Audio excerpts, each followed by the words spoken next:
Live है क्या? ठीक ठाक है सब लोग? चलिए देखिए, इसमें समझिएगा बात को थोड़ा। सबसे पहली चीज तो ये बैच आपका ऑफलाइन तो खैर आपके सामने है, प्रत्यक्ष है, और ये बैच ऑफलाइन के साथ साथ ऑनलाइन भी है। ऑनलाइन जितने विद्यार्थी जुड़े हैं ध्यान से मेरी बात को सुनिए, है ना।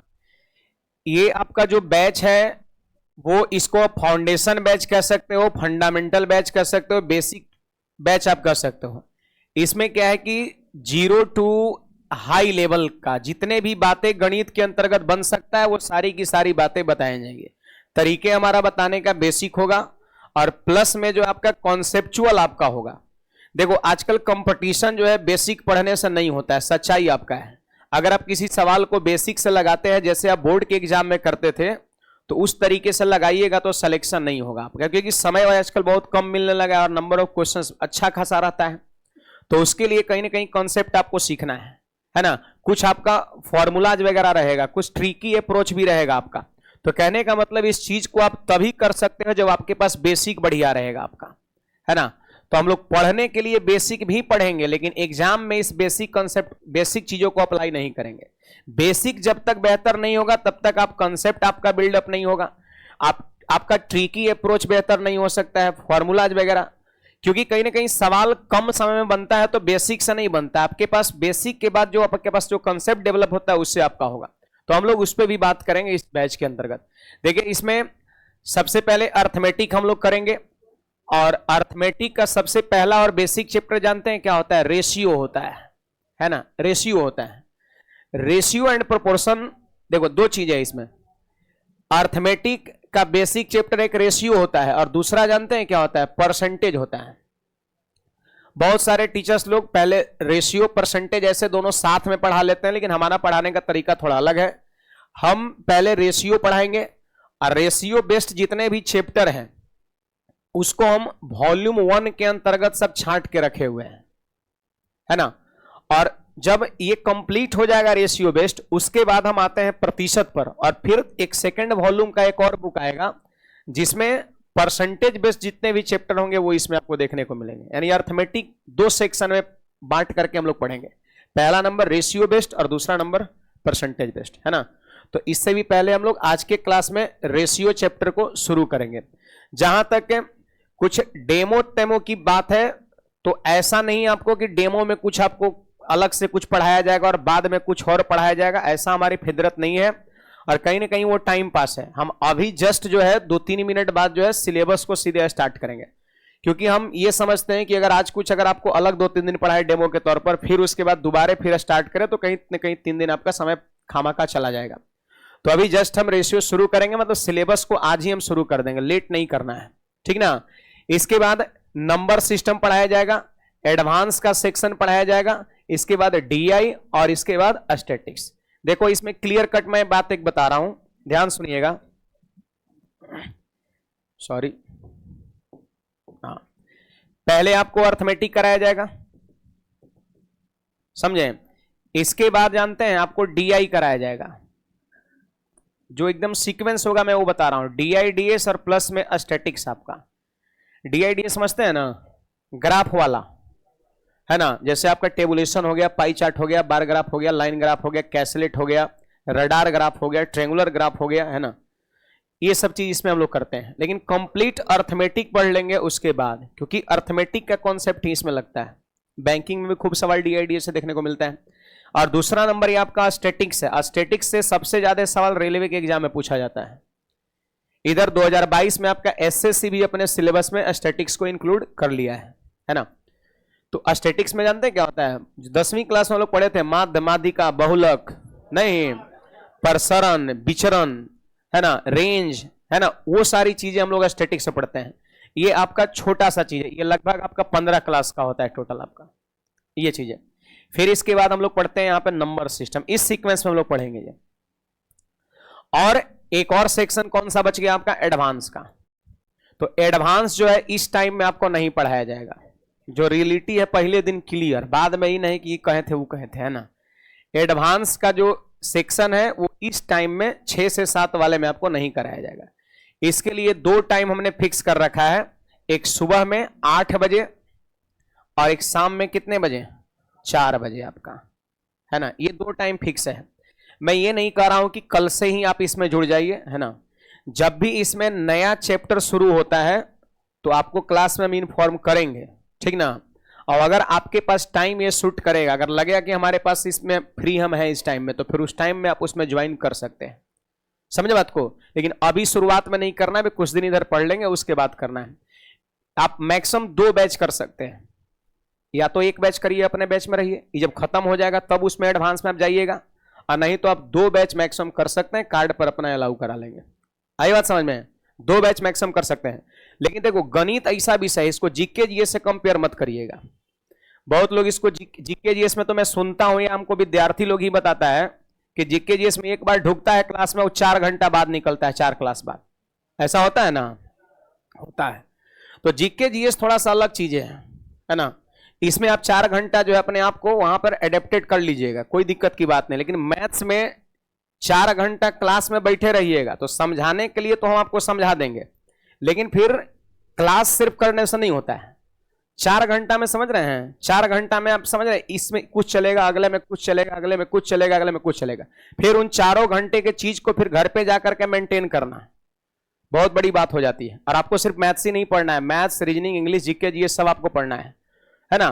तो क्लासेज पर ज्यादा आप फोकस मत करिएगा। मैंने अगर मैक्सिमम 2 क्लास दिया है तो ये गणित का ये काफी है, सफिशिएंट आपका है ना। 2 क्लास पढ़िए, 1 क्लास में आज हम रेशियो का दिए। खैर शुरुआत में तो अभी थोड़ा सा चीजें इजी होगा, लेकिन धीरे धीरे ये मॉडरेट फिर हाई पर हम लोग चलेंगे। तो 1 क्लास यदि आप करते हो तो आपको मान के चलिए कि 1.5 घंटा जो है ना, 1.5 घंटा आपको घर पे मेहनत करने की जरूरत है ना। तो जीके जीएस से कंपेयर मत करिएगा। गणित का अगर मान लेते हैं मैक्सिमम 2 क्लास आप कर रहे हैं तो ये काफी है, ऐसे ये कहीं से काम चल जाना चाहिए। जो चीज को बताया जाए उसको बार बार आप क्या करिए, बनाइए, है ना। बाकी मामला यही है, जब छुट्टी होगा तो गर्ल्स लोग इधर से पहले निकलती है ना, फिर हम निकलते हैं, है ना। अब आप लोग इस वाले दरवाजा से निकल सकते हैं, लड़के लोग, समझे बात को। ये भी आपका एक सिस्टम में इसको रखना है। बाकी शुरू करते हैं सेशन को, है ना जी। हेडिंग लगाइएगा सब लोग। मोनी लिख रही है, सर मेरे रूममेट से ब्रेकअप हो गया, लेते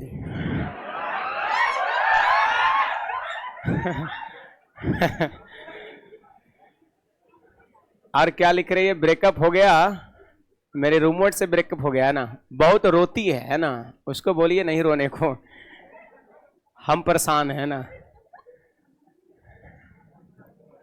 अब रोते क्यों है, रोने का वजह तो आप ही जानते होंगे ना, है ना बात है।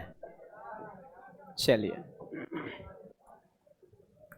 हेडिंग लगाइएगा सब लोग।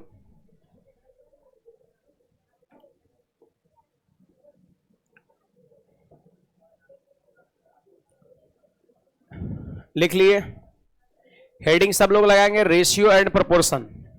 रेशियो एंड प्रोपोर्शन सभी विद्यार्थी हेडिंग लगाएंगे, रेशियो एंड प्रोपोर्शन। देखिए रेशियो को हम लोग जानते हो क्या कहते हैं, अनुपात कहते हैं, और प्रोपोर्शन को हम लोग क्या कहते हैं, समानुपात कहते हैं, है ना। रेशियो को अनुपात कहते हैं और प्रोपोर्शन को समानुपात कहते हैं। अब हम लोग इस पे काम करेंगे कि अनुपात किसे कहेंगे और समानुपात किसे कहेंगे। तो जैसे देखिए, देखो यहां पर सब चीजें जो है सिस्टमेटिक वे में सजा हुआ है हमारे पास है, मैंने इस पे मेहनत किया है, काम किया है ना। आपको भी थोड़ा सुविधा होगा। जैसे बात अगर हम अनुपात का करें तो आप देख सकते हैं 2 सजातीय राशि के बीच तुलनात्मक संबंध को अनुपात कहते हैं। एक वर्ड यहां पर आया, जानते हो क्या, सजातीय राशि, सिमिलर क्वांटिटी। कहां गया, सिमिलर क्वांटिटी। जैसे देखिए अगर एक तरफ आप केजी लिखते हो, यहां पे लिख दिया आप 5 केजी लिख दिए, और यहां पर 480 ग्राम लिख दिए, तो क्या ये सजातीय राशि है, नहीं है, ये केजी है और ये क्या है, ग्राम है। तो देखिए यहां पे कहता है 2 सजातीय राशि के बीच तुलनात्मक संबंध को अनुपात कहते हैं। यहां पर इन दोनों के बीच आप अनुपात नहीं लगा सकते हो। क्यों नहीं लगा सकते हैं, क्योंकि ये दोनों का जाति समान नहीं है। अनुपात लिखना है या फिर इन दोनों के बीच यदि आपको संबंध बनाना है तो सबसे पहले जाति को क्या करना पड़ेगा, समान करना पड़ेगा। तो आप कर लीजिए, बड़ा सिंपल है। आप बताओ 1 केजी में कितने ग्राम होते हैं, 1000 ग्राम होते हैं। 1 केजी में 1000 ग्राम, तो 5 केजी में कितने हो जाएंगे? 5000 ग्राम हो जाएंगे। सिंपल है ना। 1 केजी में 1000 ग्राम, तो 5 केजी में 5000 ग्राम हो जाएंगे। और जबकि यहां पर दे रखा है 480 ग्राम आपका दे रखा है। अब आप देख सकते हैं ये भी ग्राम और ये भी ग्राम, अब ये दोनों सिमिलर क्वांटिटी हो गए। अब खूब शौक से इनके बीच का रेशियो आप बना सकते हो, है ना। तो ग्राम से ग्राम कैंसिल हो गया और 1 जीरो से 1 जीरो भी कैंसिल हो गया। आप यहां पर चाहे तो 4 से इसको काट सकते हो। कितने बार में? 12 बार में। और 4 से काटेंगे इसको कितने बार में? 125 बार में आपका, है ना। अब ये और छोटा नहीं हो सकता है, तो हम कह सकते हैं इनके बीच का रेशियो कितना हो जाएगा? 125 रेशियो 12 हो जाएगा। मेरी बात को सुनिए, अभी छापना नहीं है, सुनिए, छापने पर ज्यादा ध्यान नहीं देना, जो कहे उतने छापना है ना। मेरी बात को सुनिए। सबसे पहली चीज, यहां पर दोनों का जाति समान नहीं है, इसलिए इसके बीच हम रेशियो नहीं लिख सकते हैं, संबंध नहीं बना सकते हैं। अगर बनाना है तो जाति को समान करना होगा, है ना। अब इसको हम काट के छोटा किए तो इतना मिला। एक चीज समझिए, रेशियो जो होता है वो किसी चीज का सबसे सिंपलेस्ट फॉर्म भी होता है। रेशियो संख्या का सबसे छोटा रूप होता है। इससे और छोटा हो सकता है क्या? और कठिन ही रहा आपका। तो यही हो गया हमारा, इसके बीच का अनुपात हो गया। ये जो आपको दिख रहा है ना, ये सिंबल जो दिख रहा है, ये किसका सिंबल है? अनुपात का सिंबल है। तो इसकी जानकारी आप सभी को होना चाहिए। सिंबल जो होता है एकदम जीरो लेवल से हम लोग करेंगे। सिंबल जो होता है वो आपका इस तरह का होता है, रेशियो का। रेशियो का सिंबल ये होता है आपका, समझे ना। अब यहां पर जाति समान होना चाहिए। जैसे मान लेते हैं कि यहां पर अगर कुछ दे रखा है, यहां पर मान लेते हैं मीटर दे दिया, 4 मीटर दे दिया है, और यहां पर 80 सेंटीमीटर दे दिया है, तो यहां पर आप रेशियो नहीं बना सकते हो, क्योंकि यहां सेंटीमीटर और यहां क्या है? मीटर है। आप दोनों को एक जाति में कर लीजिए। 400 सेंटीमीटर इसको लिख सकते हैं क्या? 1 मीटर में कितने सेंटीमीटर? 100 सेंटीमीटर। तो 4 मीटर में 400 सेंटीमीटर। और फिर इसके बाद क्या है? 80 सेंटीमीटर आपका है।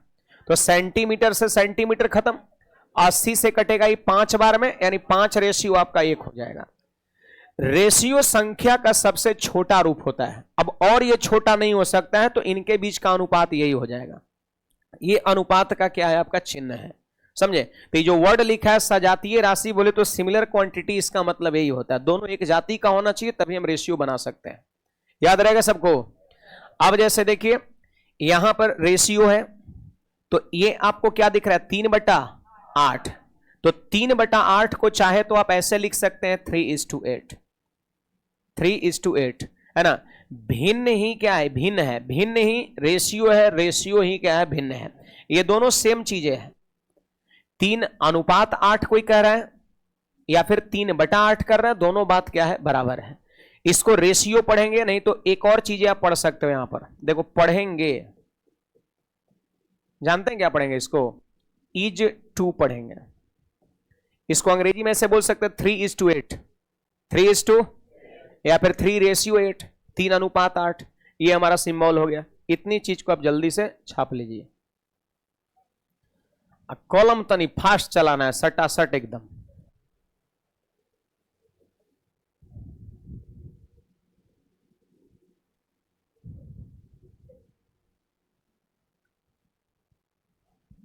आगे बढ़े। ये तो पहले क्लास से हमको परेशान कर दिया जी। मोनी कोनो लड़की नहीं है, लड़का है, बताइए ना। ये उल्टा पलटा लिख रहा है, हमरो साथ सब मजाक करता है नहीं।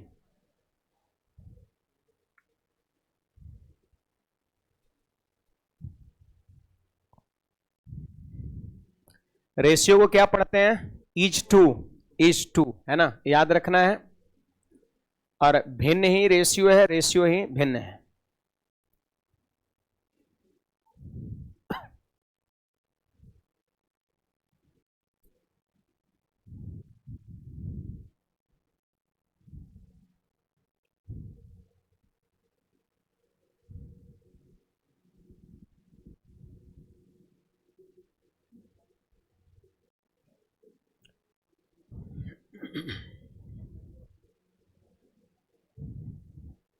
चलिए बढ़े आगे।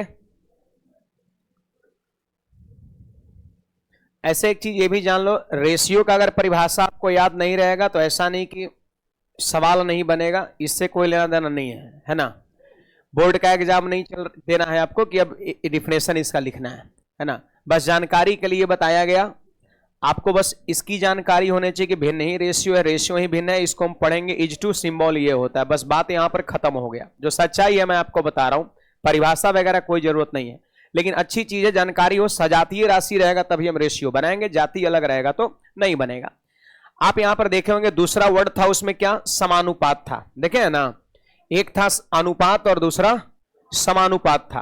तो यहां पर हम कह सकते हैं equating of two ratio is called proportion. दो अनुपात के बराबरी को समानुपात कहते हैं, है ना। क्या लिखा है यहां पर, दो अनुपात के बराबरी को समानुपात कहते हैं। Equating of two ratio is called proportion. आप देख सकते हो यहां पर सब लोग, यहां क्या लिखा है, ए अनुपात बी। आपको नहीं लग रहा है कि एक रेशियो है, ये क्या है, ये एक रेशियो है। इधर भी क्या है, एक यहां पर ए और बी के बीच रेशियो है और इधर सी और डी के बीच रेशियो है।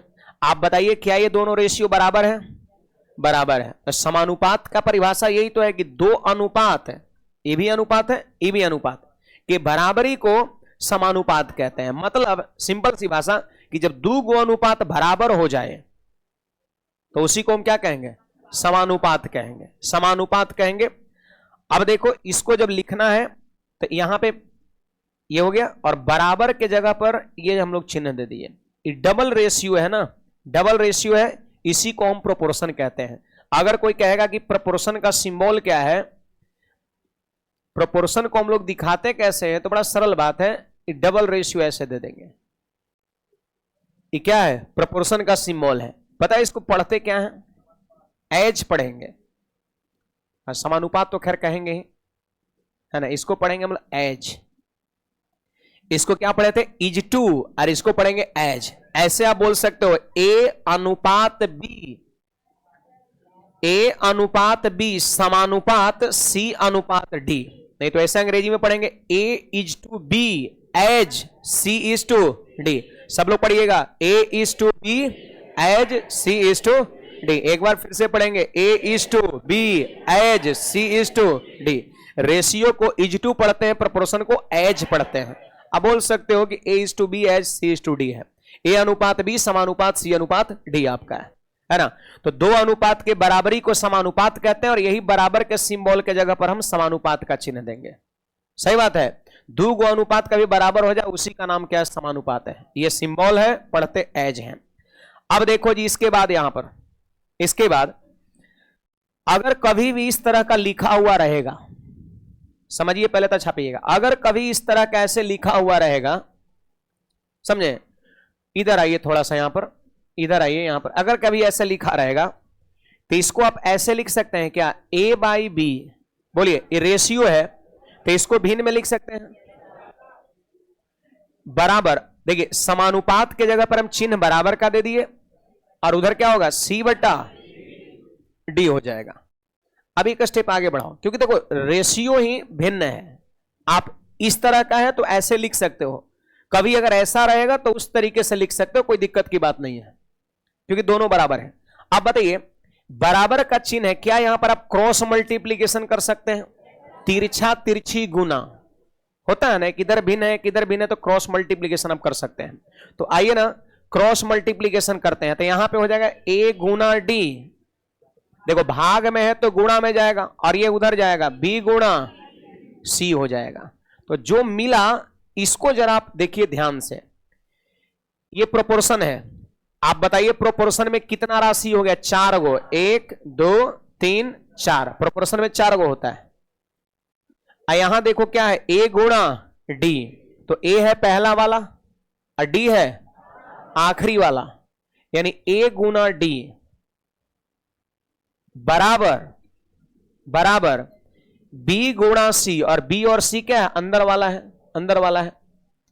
तो अगर कभी प्रोपोर्शन में रहेगा ऐसा कभी, तो आप ऐसे लिख सकते हो, ए गुना डी, बाहर बाहर वाले को गुणा करके एक तरफ और अंदर अंदर वाले को गुणा करके बी गुणा सी दूसरे तरफ, ऐसे लिख सकते हो। उसी चीज को यहां पर हमने भाषा में लिख दिया है कि एक्स टर्म का प्रोडक्ट, एक्स टर्म मतलब होता है बाहरी राशि, आइनर मतलब आंतरिक राशि, एक्सटर्म बाहर बाहर वाला और इनर अंदर वाला। तो अगर ये समानुपात में है तो आपको याद रखना चाहिए, यहां से सवाल पूछा जाता है जिसमें कॉन्सेप्ट यही लगेगा कि एक्सटर्म का प्रोडक्ट, एक्सटर्म मतलब बाहर बाहर वाला, ए गुना डी बराबर इनर का प्रोडक्ट, इनर में कौन कौन आएगा, बी गुना सी। कैसे आया तो आपके सामने यहां पर है। आप कहेंगे सर इस पे क्वेश्चन कैसे बनता है? क्वेश्चन की शुरुआत अब यहीं से हो गया। क्वेश्चन का शुरुआत जस्ट आगे क्वेश्चन आपका है कुछ, क्वेश्चन की शुरुआत यहीं से हो गया। ये 4 गो में जानते हो कोई 3 गो का मान दिया हुआ रहेगा, कोई 3 गो का मान दिया हुआ रहेगा और चौथे का मान आपसे क्या करेगा, पूछेगा। 4 में से कोई 3 का मान देके और चौथे का मान आपसे पूछेगा, समानुपात रहेगा, पहचाना जाएगा इस सिंबल से। तो बाहर वाले को गुणा करके एक तरफ लिखिएगा, अंदर वाले गुणा करके दूसरे तरफ लिखिएगा, काट दीजिएगा, आपका आंसर हो जाएगा। तो इतनी चीज को आप जल्दी से नोट करिए, वापस हम आगे बढ़ते हैं।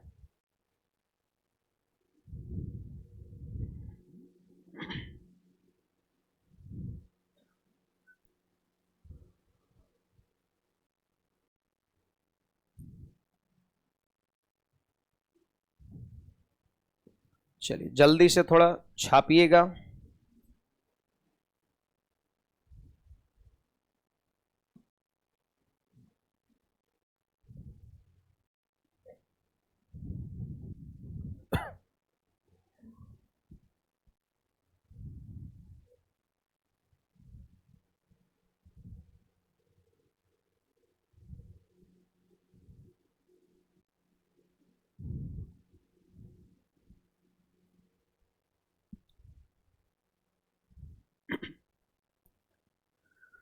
दो अनुपात के बराबरी को समानुपात कहते हैं। समानुपात का सिंबल आपके सामने है, पढ़ते हैं अंग्रेजी में उसको एज। और जब भी 4 राशि समानुपात में हो तो हमेशा याद रखना बाहर वाले का गुणनफल एक तरफ बराबर अंदर वाले गुणनफल दूसरे तरफ। इनर का प्रोडक्ट इक्वल टू एक्सटर्म का प्रोडक्ट।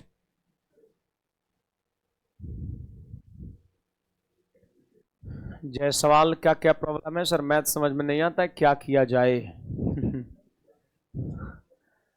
अभी बुझा रहा है? पहले ये कमेंट करके बताओ, ये जितना मैंने बताया ये बुझाया कि भी नहीं बुझाया? आप लोग को बुझाया जी? हाँ,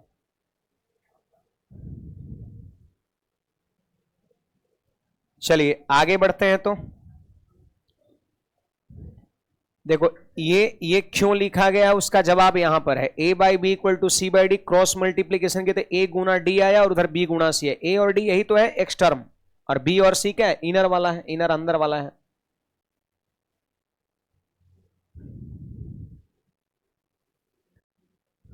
चलिए अब यहां पर हमें देखना है कि आखिर किस तरह के क्वेश्चन इस पे पूछे जाते हैं, है ना? देखिएगा,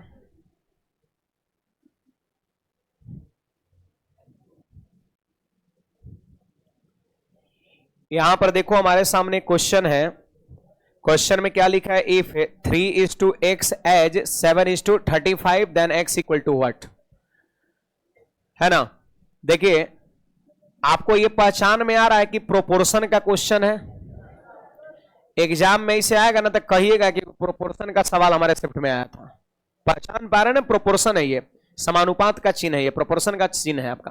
प्रोपोर्शन में जनरली यही होगा, 4 गो में 3 गो देगा और चौथा आपसे क्या करेगा, पूछेगा। तो आपने पढ़ा है, इसका कॉन्सेप्ट आपने पढ़ा है कि एक्सटर्म का प्रोडक्ट बराबर होता है इनर के प्रोडक्ट के। तो एक तरफ इनर को गुणा करके लिखेंगे, इनर मतलब हो गया आंतरिक राशि और एक्सटर्म मतलब हो गया बाहरी राशि, बाहर बाहर वाला।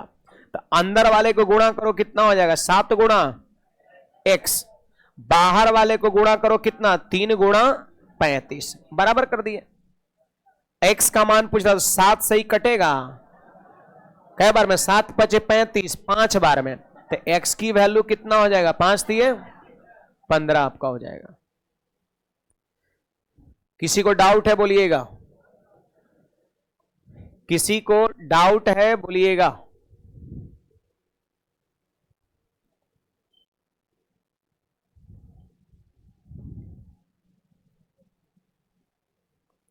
इनर का प्रोडक्ट इक्वल टू एक्सटर्म का प्रोडक्ट, ध्यान रखना है।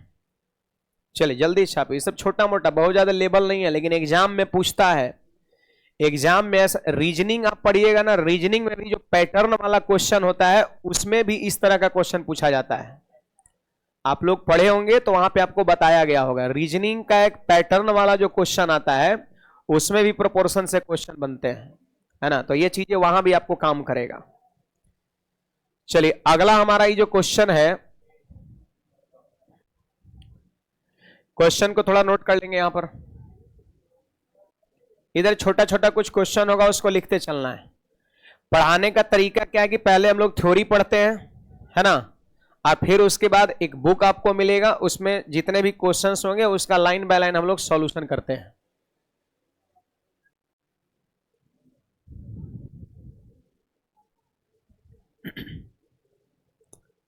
लिख लिए क्वेश्चन को।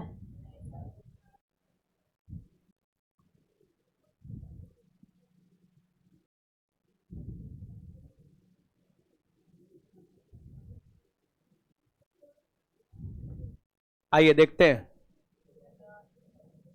कहता है नीचे दिए गए समानुपात में कौन सा सही है आपको बताना है। आप एक चीज गौर करो जरा, क्या सारे ऑप्शन में समानुपात लिखा हुआ है? देखिए इसी को तो समानुपात, 4 गो है, यहां भी है 4, यहां भी है 4 गो, यहां भी है 4 गो, यानी करेक्ट कौन सा सही है? नीचे दिए गए समानुपात, यानी चारों ऑप्शन में 3 गो गलती है और 1 गो क्या है? सही है। वही आपको पहचानना है, वही आपको पहचानना है। तो समानुपात सही है या गलत है, पहचानने का तो बड़ा सिंपल तरीके बताए हैं कि इनर को गुना करिए, एक्सटर्म को गुना करिए, और अगर बराबर आ जाए तो समझो सही है। क्यों जी? आप इनर को गुणा करो 144 और एक्सटर्म को गुणा करिए, क्या दोनों बराबर आ गया?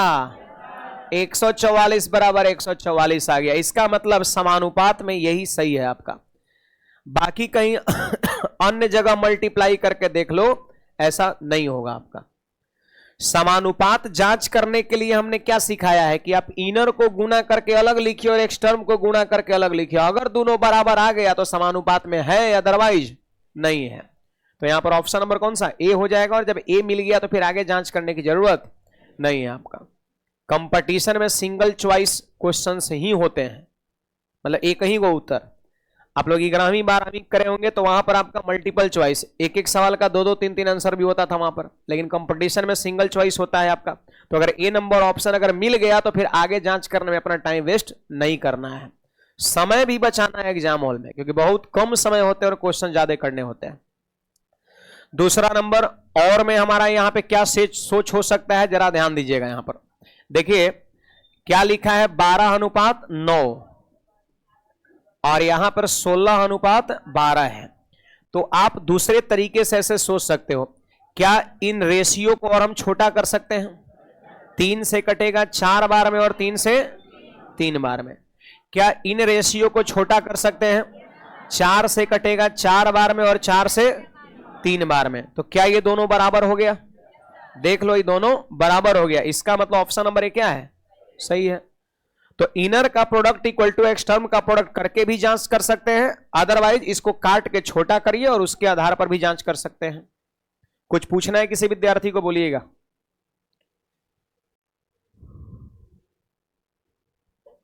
कोई डाउट है किसी विद्यार्थी को, बोलेंगे? नहीं है तो आगे बढ़ते हैं हम नेक्स्ट पे। चलिए इस क्वेश्चन को नोट करिएगा सब लोग।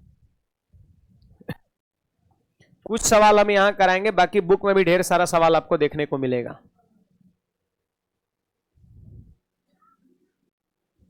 तनिक आंसर बताइए तो, यदि संभव है तो। अगर आप कर पाएंगे तो आंसर निकाल के बताइए, एक्स की वैल्यू क्या आएगा? कितना? √3 + 3। अच्छा, और लोग निकालिए। एक बार प्रयास करो, बनेगा, ऐसी बात नहीं है कि नहीं बनेगा। बहुत हाई लेवल की चीजें नहीं है, धीरे धीरे हम लोग लेवल बढ़ाते हैं। आप इजीली कर सकते हैं, हम लोग थ्योरी इसका किए हुए हैं। एक बार प्रयास करो आप।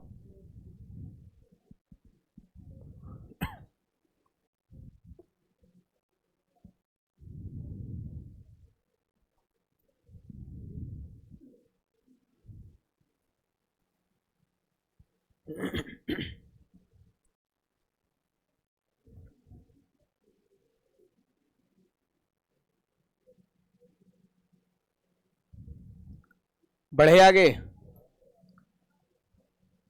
देखिए यहां पर इनर का प्रोडक्ट इक्वल टू हो गया एक्स टर्म का प्रोडक्ट हो गया, समानुपात ही तो है। देखो √2:1 plus √3 as √6 is to x. 4 गो में 1 2 3 गो का मान दिया और चौथा का मान क्या कर रहा है, पूछ रहा है। देखो ये एक्स कहीं भी हो सकता है, यहां भी हो सकता है, यहां भी हो सकता है, यहां भी, कहीं भी एक्स हो सकता है। 4 में 3 देके चौथे का मान पूछेगा, कॉन्सेप्ट वही लगेगा, इनर का product equal to extreme का प्रोडक्ट। याद है ना सबको? चलिए बाहर वाले को गुणा करो जरा, कितना होगा, तो √2 और मल्टीप्लाई बाई एक्स होगा। इनर को मल्टीप्लाई करिए तो आपका हो जाएगा √6 और ऐसे हो जाएगा, ये वाला पूरा कोष्ट में रहेगा 1 प्लस √3। देखिए बाहर वाला गुणा किए, अंदर वाले गुणा करेंगे, √6 इंटू इतना हो गया। एक बात बताना जरा यहां पर, क्या ये √2 से √3 बार में कटेगा? देखिए अगर 6 रहता तो 2 से कितने बार में कटता, 3 बार में। रूट का टर्म है तो रूट रह जाएगा, रूट 3 बार में कटेगा। √6 √2 से √3 बार में कटेगा। अब देखो x बराबर, कोष्ट के बाहर में √3 है तो √3 से गुणा इसमें भी होगा और √3 से गुणा इसमें भी होगा। तो आइए √3 से गुणा 1 में करेंगे तो क्या होगा, √3। आप फिर √3 को गुणा √3 से करेंगे तो 3 हो जाएगा। आपको इसकी जानकारी होनी चाहिए, √3 को √3 से मल्टीप्लाई करते हैं तो रूट हट जाता है, सिर्फ 3 हो जाएगा। अगर रूट वाली संख्या हम 2 बार गुणा करते हैं तो रूट हट जाता है, इस बात का ध्यान रखिएगा। तो यहां पर √3 गुना √3 कितना, 3, और यही हमारा क्या हो जाएगा, आंसर हो जाएगा आपका। हो सकता है ऑप्शन में 3 प्लस √3 हो, बीच में चिन्ह प्लस है तो आगे पीछे हो सकता है, कोई दिक्कत की बात नहीं, जैसा रहेगा वैसे मार देंगे। कुछ कहना है किसी को? चलो आगे बढ़ेंगे तब।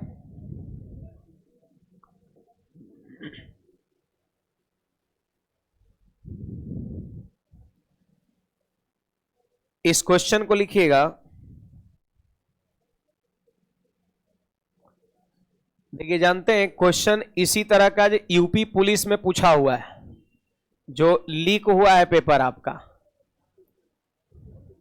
हमारे पास भी लीक पेपर आया था, विद्यार्थी लोग भेजे हुए था, है ना। तो उसमें ये क्वेश्चन थोड़ा सा डाटा अलग था, 3/7 के जगह पे कुछ और था वहां पर, लेकिन पैटर्न बिल्कुल डिट्टो आपका यही था।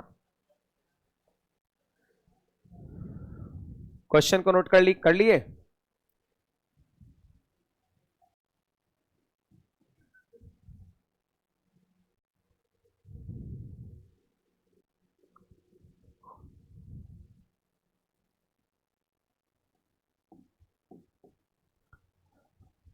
ऑनलाइन वाले विद्यार्थी अभी बुक का जो पीडीएफ है वो 2-3 दिन में डलवा देंगे। अभी जो है बुक की जरूरत नहीं है, ठीक ना, अभी बुक का जरूरत नहीं है। पीडीएफ 2-3 दिन में जरूरत रहेगा, उससे पहले हम डलवा देंगे, आप टेंशन ना ले।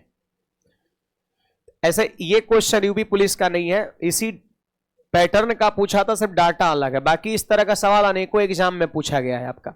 बड़ा सरल बात है, कहते हैं वो भिन्न बताइए, वो फ्रैक्शन क्या है जिसका 1/27 के साथ वही रेशियो है जो 3/7 का 5/9 से है। तो ये जो भिन्न हमसे पूछ रहा है ना, इसको हम ऐसे कह दिए, x कह दिए। देखो इसको लिख कैसे रहे आप ध्यान दीजिएगा, x, और इसका 1/27 से वही रेशियो है। रेशियो बनाइए ना, रेशियो बना दिए। जो 3/7 का 5/, इसका कहना है कि एक भिन्न का इसके साथ वही अनुपात है जो अनुपात इसका इसके साथ है। इस भाषा का मतलब क्या हुआ, जो अनुपात इसका है वही अनुपात इसका है, इसका मतलब दोनों का अनुपात क्या है, बराबर है। यहां वाला अननोन है, नहीं पता है तो x लगा दिए, और इसके साथ रेशियो वही है जो इन दोनों का रेशियो है। बीच में हमने बराबर का चिन्ह लगा दिया क्योंकि दोनों रेशियो बराबर है। आप चाहे तो यहां पर बराबर ना दे करके समानुपात का चिन्ह दे सकते हो। समानुपात का मतलब क्या होता है, बराबर ही होता है। अब बताइए क्या ये पिछले सवाल जैसा बन गया? अब क्या होगा, इनर का प्रोडक्ट इक्वल टू एक्सटर्म का प्रोडक्ट। बाहर बाहर वाले को गुणा करके एक तरफ लिखो, देखो 5/9 और इंटू एक्स, और अंदर वाले को गुणा करो 1/27 इंटू 3/7। सही बात है जी। अब काट के एक्स का मान निकालिए, बोलिए 9 से नीचे ही कट जाएगा 3 बार में, है 9 3 27, और ये 3 ऊपर से 3 नीचे कट जाएगा, तो यहां क्या बचा, सिर्फ एक्स। और ये जो 5 गुणा में है ना, बराबर के इस तरफ जो 5 गुणा में है वो कहां आ जाएगा, उस तरफ भाग में आ जाएगा, तो ऊपर बचा सिर्फ 1।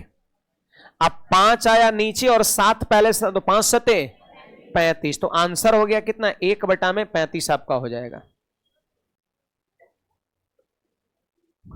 कहिए आंसर कितना हो जाएगा, 1/35 हो जाएगा। क्या कुछ पूछना है किसी को? देखो डाउट रहेगा पूछिएगा, शर्माना नहीं है, जिसने किया शर्म उसका फूटा करम, है ना बात है। हाँ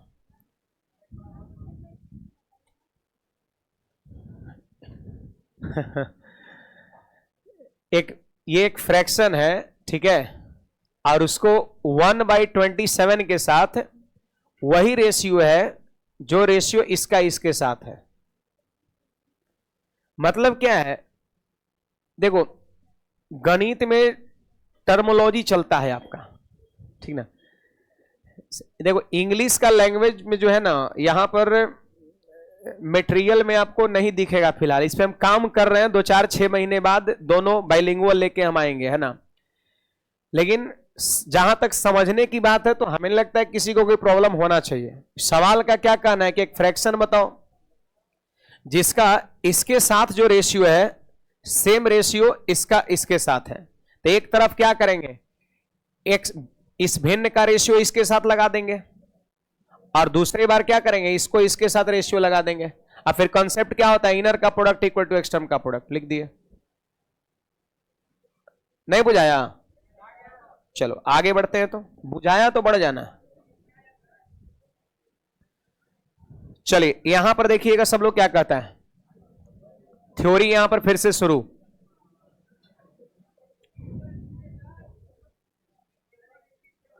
आप लोग तो बतिया रहे हैं, वो चश्मा और 2 उधर जो है सो, है ना, गप मत करिए, है ना। सवाल में क्या कहता है, सवाल समझे, एक भिन्न है जिसको हमने x कह दिया, और उसका 1/27 के साथ वही रेशियो है जो कि 3/7 का 5/9 के साथ है। कहता है कि जो रेशियो इस भिन्न का इसके साथ है वही रेशियो, यानी उतना ही रेशियो इसका इसके साथ है। इसका इसके साथ जो रेशियो है वही रेशियो इसका इसके साथ है, ये लिखा हुआ है। तो हम क्या किए, इधर रेशियो इन दोनों का लिखे, इधर रेशियो इन दोनों का लिखे, और दोनों को क्या किए, इसे बराबर कर दिए। बराबर का चिन्ह जो है ना, यहां पर चाहे तो आप समानुपात का चिन्ह ऐसे डाल सकते हो।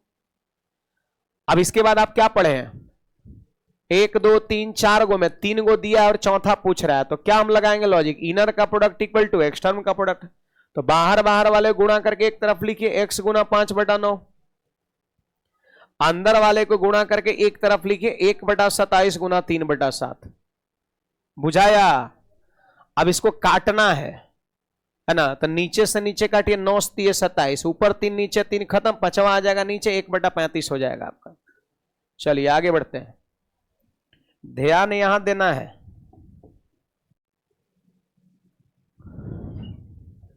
डंटो चलता है जी, पता है आप लोग को? नहीं पता है, 2-4 दिन में पता चल जाएगा। नहीं पढ़िएगा, हमको लगेगा कि बहुत अति कर रहे हैं आप लोग, है ना, तो डंटो चलता है ना। तो इसलिए इस बात का भी थोड़ा ध्यान में रख के पढ़ाई करना है ना। हाँ देखिए, और एक चीज और देखो, गपास्टिंग जो है, गप जो है हम क्लास में नहीं के बराबर करते हैं, ये हमारा नेचर है। कुछ लोग अगर इंजॉय करने आ रहे होंगे तो फिर गलत जगह पर आप आ गए, है ना, ऐसा बात है। पुराने विद्यार्थी कुछ लोग जरूर पता है, गप हम नहीं करते हैं क्योंकि हमारा नेचर फितरत उस तरह का नहीं है। गणित भी ऐसे देखो, मुश्किल से क्या है, 45-50 मिनट पढ़ना होता है, और 40-45 मिनट 50 मिनट में अगर मान लेते 20 मिनट हम होने का बात बतियाएं तो आपको अच्छा लगेगा, है ना, लेकिन ना आपका सिलेबस कंप्लीट होगा ना हमारा कंप्लीट होगा। आपको भी कंप्लीट करना और हमको भी कंप्लीट करके नया बैच लाना है, हमको भी चाहिए माल पानी, है ना, है कि नहीं बात, सच्चाई है। आपको अच्छा लगेगा, खूब एने होने का बात बताएंगे, बहुत बढ़िया लगेगा, शेरो शायरी से लबरेज, है ना, लेकिन ये हमारा फितरत नहीं है, समझ बात को। तो हम क्लास में नहीं के बराबर बोलते हैं, खाली बोलते हैं, बस गणित सिर्फ बोलते हैं। तो आपको इस चीज को एक्सेप्ट करना होगा यदि हमारे पास पढ़ना है तब, और ये सही चीज है। आपको हो सकता है अभी थोड़ा अजीब लगे कि खाली सीरियसली बड़ी पढ़ाते हैं ना, तो ये आपको अजीब थोड़ा लगेगा, लेकिन आपके फायदे की बात ये है। अब सोचो जरा कि 40 मिनट में अगर 20 मिनट हम बतिएबे करें 45 मिनट में, तो 25 मिनट पढ़ा क्या करेंगे, 25 मिनट तो लगता है 2-4 क्वेश्चन सॉल्व होगा। गणित के क्वेश्चंस को समझाने में समय लगता है, लेकिन जब चीजों को समझ गए तो बहुत जल्दी आप उसको सेकंडों में खत्म कर सकते हो, है ना। इसलिए इस चीज को थोड़ा ध्यान में रखते हुए आप काम करेंगे, है ना। बहुत बाकी जो डाउट वगैरह होगा अपना पूछिएगा, हमें कोई एतराज नहीं है। देखिए यहां पर थोड़ा ध्यान दीजिएगा, लगभग यहां पर हम लोग 12-13 फॉर्मूले करेंगे, कैसे चीजें आ रहा है हम उसको भी बताएंगे, लेकिन उसके बाद आपको रट लेना है कि क्यों आया कैसे आया, इसको अभी हम डिस्कस करेंगे, लेकिन जब समझा देंगे उसके बाद ही रट लेना है, क्योंकि एग्जाम में वही जल्दी बनाएगा जो डायरेक्ट रटे हुए रहेगा। कुछ कुछ चीजें होता है, फॉर्मूला याद है तो जल्दी होगा। अब हम इसको बेसिक से प्रूफ करेंगे, अब आप भी एग्जाम में प्रूफ करने लगिएगा तो 4 को क्वेश्चन बनेगा आपका, है कि नहीं बात। आइए सुनिएगा, 2 संख्या दिया हुआ है, कौन कौन, ए और बी। सवाल में भी 2 संख्या देखने को मिलेगा, वहां पर कुछ इस तरह का 10, 5, 25, 30 ऐसे कुछ लिखा रहेगा। यहां पे हमने उस संख्या को दिया ए और बी है। अब यहां पर क्वेश्चन नहीं है जी, क्वेश्चन नहीं है ये, है ना। संख्या 2 दिया है, ये पहला नंबर आपका ये फॉर्मूला है। कहेगा आपसे पूछेगा कि ए और बी का ये 2 संख्या दिया, उसका मध्यानुपाती बताइए। मध्यानुपाती का मतलब हो गया मीन प्रोपोर्शन हो गया, है ना। अब कहोगे सर मध्यानुपाती क्या आ गया, तो एक बात बताओ, अभी समानुपात में 4 गो टर्म देखे थे आप, कई गो था समानुपात में, 4 गो। तो ई देखो, इसको कहते हैं प्रथमानुपाती, फर्स्ट प्रोपोर्शन। इसको कहते हैं मध्यानुपाती, मीन प्रोपोर्शन, मीन मतलब 2 नंबर वाला। इसको कहते हैं तीसरा अनुपाती, थर्ड प्रोपोर्शन। और इसको कहते हैं चतुर्थानुपाती, फोर्थ प्रोपोर्शन। समझे, समानुपात में 4 गो जो टर्म पढ़े हैं ना, इसको कहते हैं प्रथमानुपाती, पहला नंबर वाला। अब मध्यानुपाती कह दिए मीन प्रोपोर्शन 2 नंबर वाला, थर्ड प्रोपोर्शन 3 नंबर वाला, फोर्थ प्रोपोर्शन 4 नंबर वाला। तो एग्जाम में पूछता है, 2 गो संख्या दे देगा, वो कहेगा कि फर्स्ट प्रोपोर्शन बताओ, मीन प्रोपोर्शन बताओ, थर्ड प्रोपोर्शन बताओ, फोर्थ प्रोपोर्शन बताओ। तब हम कैसे निकालेंगे ये चीज यहां पर सीखना, और बहुत इंपॉर्टेंट है, हर एग्जाम इससे सवाल पूछता है। तो आइए ना देखते हैं। देखिए ए और बी 2 संख्या देके और आपसे क्या पूछ रहा है, मध्यानुपाती पूछ रहा है। तो जरा सुनिए कि कैसे आएगा यहां पर। देखो ए, अब मध्यानुपाती सेकंड नंबर वाला पूछ रहा है, तो यहां पे क्या लगा देंगे हम, एक्स। जो निकालना है वहां क्या लगा देंगे, एक्स। थोड़ा हम प्रूफ कर रहे हैं कैसे आएगा। अच्छा अब यहां पर हो गया एज, एज। आज संख्या कै गो दिया है, 2 गो ना है, 2 गो दिया है, एक गो पूछ रहा है, उसको हम एक्स मान लिया, तो कै गो हुआ, 3 गो ना। अब बैठाना है कै जगह पर, 4 जगह पर। प्रोपोर्शन में 4 जगह होता है।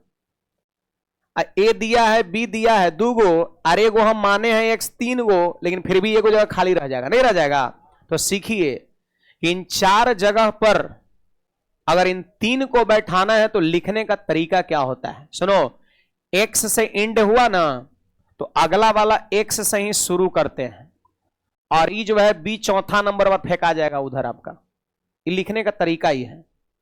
अब देख लीजिए ए बी, आई को जो पूछ रहा है उसको मान लिए एक्स, तो कै गो पूरा, 1 2 3 गो, और लिखना है क्या जगह पर, 4 जगह पर। तो हमेशा याद रखिएगा बीच वाले को रिपीट करके हम लिखते हैं, ये लिखने का तरीका है प्रोपोर्शन में। 3 राशि को अगर 4 जगहों पर प्रोपोर्शन में लिखना है तो बीच वाले को हम क्या करते हैं, रिपीट करके लिखते हैं, है ना। अब सुनिए, इनर को गुणा करिए, एक्स टर्म को गुणा करके और लिखिए, बोलिए एक्स गुणा एक्स करेंगे, बाहर वाला गुणा करेंगे तो ए गुणा बी। तो आप बताइए एक्स बराबर अंडर रूट ए बी आपका, बोलिए प्रूव्ड नहीं हो गया चीज है, ये स्क्वायर गया रूट में। तो ये फॉर्मूला यही है। अगर पूछेगा ए और बी दो को संख्या देके कि मीन प्रोपोर्शन बताओ, तो फॉर्मूला लगाएंगे हम अंडर रूट ए बी लगाएंगे। आपका छाप लीजिए इसको। अगर आपको गलती से एग्जाम हॉल में प्रूफ नहीं याद है तो कोई घबराने की बात नहीं, ये वाला याद रहना चाहिए, under root A B. Question में दे देगा 16, आएगा संख्या देगा 9 और कहेगा इसका मध्यानुपाती बताओ, तो 16 9 144 और 144 का वर्गमूल 12 आंसर हो जाएगा आपका। नहीं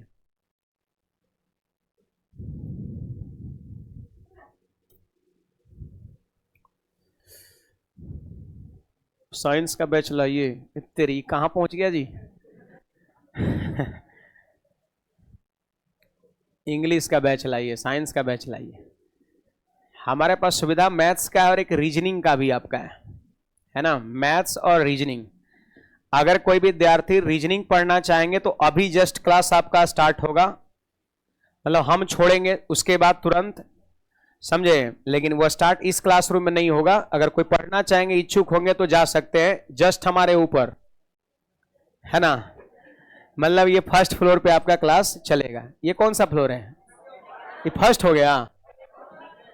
अच्छा नीचे वाले को ग्राउंड ले लो तो फर्स्ट हो गया, तो सेकंड फिर मान लीजिए, थर्ड हो गया। बक अच्छा कोई बात नहीं, छोड़िए, उस पर तर्क नहीं करना। हमारे माथे पर है ना ऊपर, ये जो बगल से सीढ़ी जो जाता है उसे चढ़ जाना है और जस्ट इधर आना है। यही साइड में आपका हॉल है, इधर आपका रीजनिंग का क्लास उसी में चलेगा आपका। ये बढ़े आगे, अंडर रूट ए बी याद रहेगा ना। चलिए आगे बढ़ते हैं, बढ़िया से पहचान लो, मध्यानुपाती अंडर रूट ए बी होता है। अब देखिए यहां पर ध्यान दीजिएगा, ए और बी फिर से वापस दो संख्या देके आपसे पूछेगा फर्स्ट प्रोपोर्शन क्या है, प्रथमानुपाती। तो यहां पर आप देख सकते हैं कि प्रथमानुपाती पूछ रहे, शुरुए वाला पूछ रहा है। तो शुरुए वाला पूछ रहा है तो शुरुए में एक्स मान लेंगे, जहां का टर्म पूछेगा उसी को एक्स मानेंगे, जो निकालना रहता है उसी को ना एक्स मानते हैं। तो फर्स्ट प्रोपोर्शन पूछ रहा है, पहला नंबर वाला, इसी को एक्स मान लिए। अब इसके बाद क्या लिखाएगा? ए इसके बाद लिखाएगा। लेकिन आप यहां पर जानते हैं कि ए बी या एक्स तीनों गो राशि है और हमको लिखना है 4 जगह पर, तो ए को फिर से क्या करेंगे? रिपीट करेंगे, और ये बी कहां चल जाएगा? चौथा नंबर पर फेंका जाएगा उधर। फिर से लिखने का तरीका ही हो गया, आप लगा दीजिए फिर से, इनर का प्रोडक्ट इक्वल टू एक्सटर्नल का प्रोडक्ट। बाहर वाले को गुणा करो जी तो एक्स गुणा बी, और अंदर वाले को गुणा करो तो क्या हो जाएगा? ए स्क्वायर। तो आप बताइए एक्स बराबर क्या हो गया? ए स्क्वायर अपॉन बी हो गया। देखिए चीजें प्रूव्ड हो गया कि नहीं हो गया आपका? तो ये आपको याद रखना है कि ए और बी यदि दो संख्या दिया रहे और फर्स्ट प्रोपोर्शन पूछेगा तो ए का स्क्वायर करेंगे पहला वाले को और दूसरा से क्या करेंगे? भाग कर देंगे। इस पे हम सवाल भी कराएंगे, घबराइए मत, है ना। फिलहाल कुछ थ्योरी कर ले, उसके बाद फिर हम करेंगे जैसे पिछले वाले में किए। प्रूफ अगर ध्यान ना रहे तो आप इस पे भी काम कर सकते हैं, एग्जाम में यूज यही करना है। ये पूछेंगे हम A square by B first proportion, mean proportion under root A B होता है। चलो जल्दी से बढ़े आगे। चलिए ई देखिए, यहां पे थर्ड प्रोपोर्शन क्या होता है, यहां पर ध्यान दीजिए जरा। थर्ड प्रोपोर्शन का फॉर्मूला हो गया बी स्क्वायर बाई ए। कैसे आगे जरा सुनिएगा। देखो तीसरा अनुपाती यानी तीसरा नंबर वाला पूछता है और दो गो यहां पर दिया हुआ है, तो आइए ना, यहां पर हो गया आपका ए, दो गो दिया है, तीसरा नंबर वाला पूछ रहा है। लिखने का तरीका क्या होगा? थर्ड प्रोपोर्शन तीसरा नंबर वाला पूछ रहा है, दो गो दिया है, तो पहला दिया है और दूसरा भी दिया है। और आपको पता है कि लिखने का तरीका क्या होता है कि ये वाला यहां पे क्या होता है? रिपीट होता है।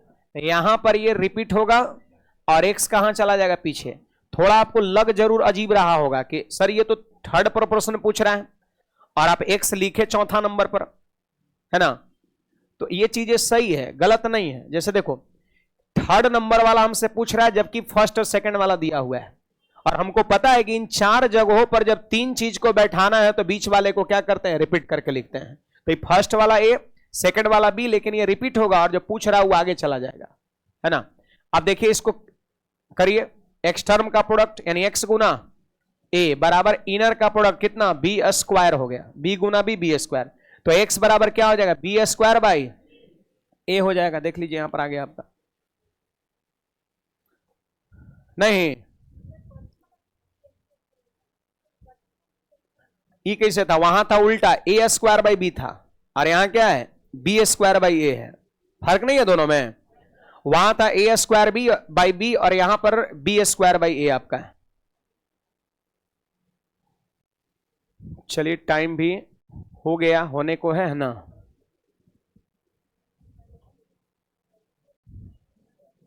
छाप लिए सब लोग? एगो चौथा वाला भी जल्दी से लिखिए, दे रहे हैं। चौथा वाला जब देखिएगा, फोर्थ प्रोपोर्शन पर जब प्रश्न आएगा ना, तो 3 गो दिया हुआ रहेगा, 1 2 3 गो दिया हुआ रहेगा, है ना? तो ई तो लिखना सबसे आसान है। बोलिए, ए दिया हुआ है यहां पर, फिर बी दिया हुआ है, और फिर सी दिया हुआ है, और चौथा नंबर वाला पूछ रहा था एक्स लगा दिए। सही बात है ना? ये सबसे आसान है तीनों से। इसमें लिखने में कोई ज्यादा कलाकारी नहीं करना है। 3 गो दे के चौथा पूछ रहा है, ए दिया है, बी दिया है, सी दिया है, चौथा पूछ रहा है। तो बताइए, इसमें क्या इनर का प्रोडक्ट इक्वल टू एक्सटर्न का प्रोडक्ट नहीं लगेगा? तो बोलिए, बाहर वाले गुणा करेंगे तो क्या होगा? ए गुणा एक्स।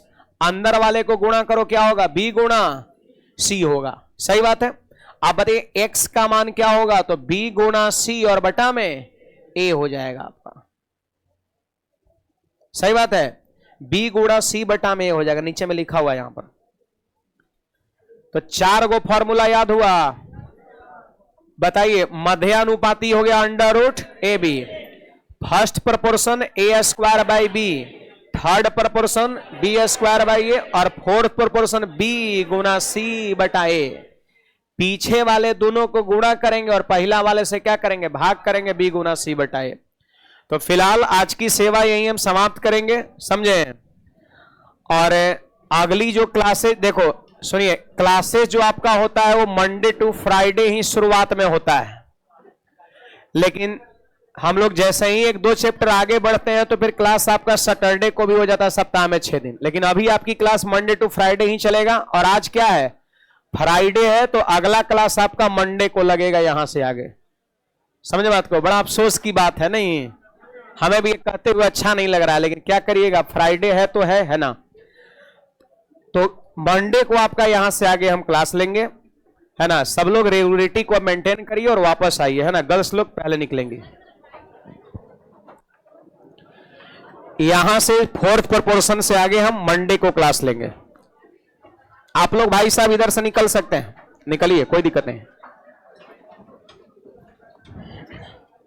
रीजनिंग जिनको करना है, इधर से जो सीढ़ी है उससे जस्ट ऊपर चढ़े जाइए और इस तरफ आइएगा, जिधर हम लोग का क्लास है इसके जस्ट ऊपर आपका।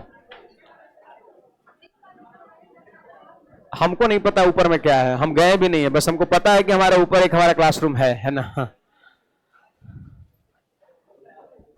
ऊपर हम गए नहीं है। और जो आपके मित्र अगर कुछ रह गए हैं उनको पकड़ के टांग के लेते आना है मंडे को, है ना? जबरदस्त